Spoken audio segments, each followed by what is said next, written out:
ఈరోజు అయితే Sunday special మనం దోశ చేసుకున్నాం. ఇక్కడ చూడండి, దోశ బ్యాటర్ అయితే ఎంత బాగా పొంగింది కదా. ఇప్పుడైతే మనం దీన్ని సపరేట్గా తీసుకోవాలి. ఇప్పుడు దీంట్లో సాల్ట్, కొన్ని లైట్గా వాటర్ అయితే యాడ్ చేసుకుంటాం.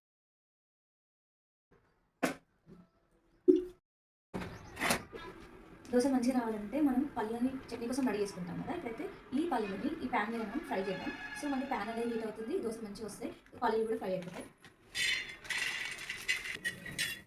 పళ్ళు అయితే మంచిగా ఫ్రై అవుతున్నాయి. మనం అయితే సైడ్కి తీసేసుకుందాం. ప్యాన్ అయితే మంచిగా హీట్ అయింది. ఇప్పుడైతే నేను కొన్ని వాటర్ కొట్టి ఆనియన్తో రబ్ చేసి దోశ బ్యాటర్ని మంచిగా మిక్స్ చేసుకొని దోశ రౌండ్గా వేసాను. దాని తర్వాత కొంచెం ఆయిల్ అయితే అప్లై చేశాను. ఒక 1-3 మినిట్స్ తర్వాత మంచిగా ఇలా బ్రౌన్ షేడ్ వచ్చిన తర్వాత నేనైతే తిప్పేసుకున్నాను. కొంచెం ఇబ్బంది పెట్టింది నాకైతే. ఫస్ట్ 1-3 దోశలు అయితే సరిగ్గా రావు, బట్ ఇదైతే 3rd-4th దోశ, అందుకే చాలా బాగా వచ్చింది. ఇప్పుడైతే నేను చట్నీతోటి మంచిగా సర్వ్ చేసుకొని తినేసాను. ఆ రోజైతే 4-5 దోశలు అయితే నేను తిన్నాను, అంత బాగుండే. ఇదే ఈరోజు వీడియో. Bye bye.